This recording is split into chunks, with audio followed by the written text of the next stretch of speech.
23 अगस्त 2001 हरियाणा के एक अमीर परिवार में जन्मदिन की खुशियां मनाई जा रही थी। घर में हंसी थी, केक था और सबकी तस्वीरें खींची जा रही थी, लेकिन किसी को नहीं पता था कि वो तस्वीरें उस घर की आखिरी तस्वीरें हो सकती हैं। अगली सुबह इस आलीशान घर में कुछ ऐसा नजारा मिला जिसे देखकर पुलिस के पैरों तले जमीन खिसक गई। आखिरकार उस रात हुआ क्या था? किसने एक ही परिवार के 8 लोगों को मार दिया? और सबसे बड़ा सवाल, क्या कातिल घर के बाहर से आया था या उस रात वो उस घर के अंदर ही मौजूद था? ये कहानी हरियाणा के एक लितानी गाँव की है। यहाँ रहते थे पूर्व विधायक रेलू राम पुनिया। गांव में उनका काफी नाम था, करोड़ों की संपत्ति थी और सैकड़ों जमीनें थी और एक बड़ा परिवार था जिसमें रेलू राम पुनिया, उनकी पत्नी, उनके बहू बेटे और 3 मासूम बच्चे। 23 अगस्त 2001 की रात परिवार में जन्मदिन की खुशियां मनाई जा रही थी। घर में हंसी मजाक, सबने खाना खाया और देर रात सभी अपने कमरों में सोने चले गए। लेकिन उस रात कोई ऐसा भी था जो बिल्कुल भी नहीं सोया। अगली सुबह जब घर का नौकर पहुंचा तो उसे कुछ अजीब लगा। इतना बड़ा घर लेकिन घर में कोई हलचल नहीं, ना कोई आवाज, ना कोई दरवाजा खुला। जब वो अंदर गया और उसकी चीख निकल गई और घर के अलग अलग कमरों में 1 नहीं, 2 नहीं, 3 नहीं बल्कि 8 लोगों की लाशें मिली। रेलू राम पुनिया, उनकी पत्नी, बहू, बेटे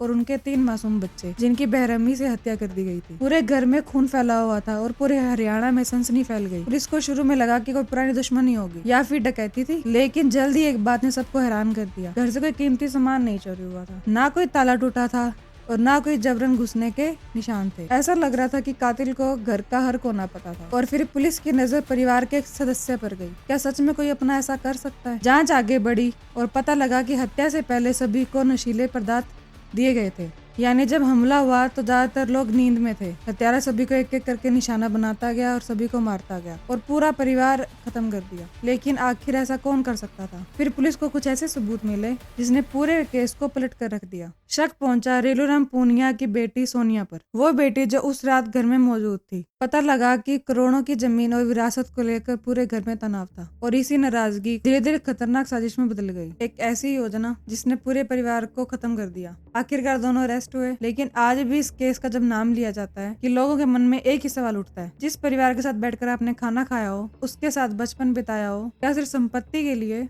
कोई इतना बड़ा कदम उठा सकता है?